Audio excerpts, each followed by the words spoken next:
What's it like to grow up as an Arab or Muslim in Israel? There's a lot of misconceptions out there. People think, especially if they've never visited Israel before, people think about what they've seen on the news and make all sorts of their own stories in their minds. But check out this clip with an Arab Muslim who lives in Israel and has a wonderful life over there, who fields questions from a lot of people that just are very surprised by the reactions that they hear. So let's watch the clip together. Before you do, hit that subscribe button over there in the corner. We'd love to stay in touch. Check this out.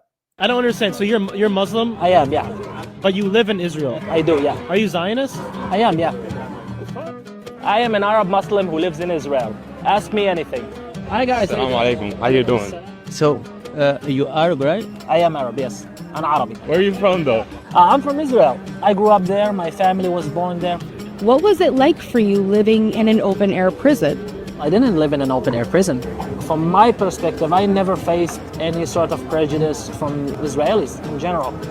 From me, the vast majority of, I would say, bad things that I experienced came from my Arab brethren who lived in the same area that I live, who looked at me and called me names such as Abd, which is slave in Arabic. You literally just told me that you're not oppressed or did not feel oppressed, but they called you derogatory slurs. That is... It wasn't Israeli Jews, it was Arabs who called me derogatory terms. I don't believe that. Sadly, it was my experience. Your kind, the Jews. I'm not a Jewish. But what are you? I am Muslim. Why are you carrying their flag? I am Muslim. It's my country. It's my country's flag. I lived in Israel all my life. I lived with Jews. I worked with Jews. I worked with Arab. 20% of Israel population is Arab population. All of them have Israeli citizenship.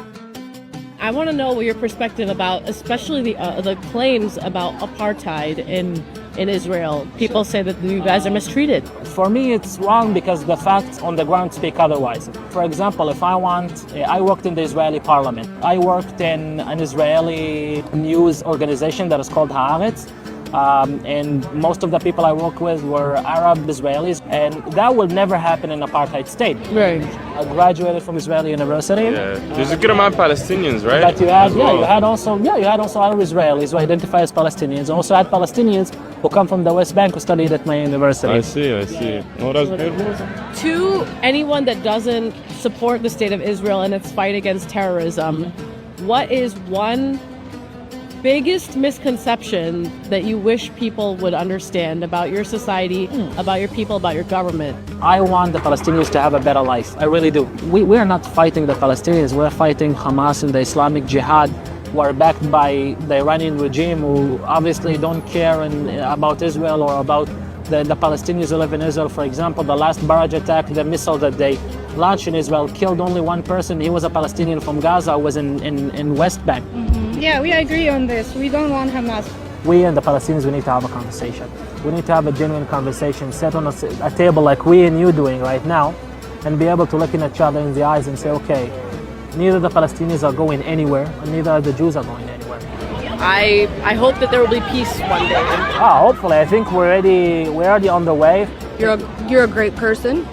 There's the way that... Yeah, he is a great person. That is a nice thing to do, to answer people's questions. And you see the surprise on everybody's face. Like, what? You didn't live in an open air prison? Like this is how you were treated? It's funny how people will react and make conclusions based on headlines that they may have seen and TikTok videos and whatever it is that people get their information from. It's good to see good people who lived there, grew up there, family grew up there, who had a normal, nice life, worked in regular way like everybody else, and sharing that experience with others that may not know. If you like this content overall, hit that subscribe button over there in the corner. We'd love to stay in touch. Take care.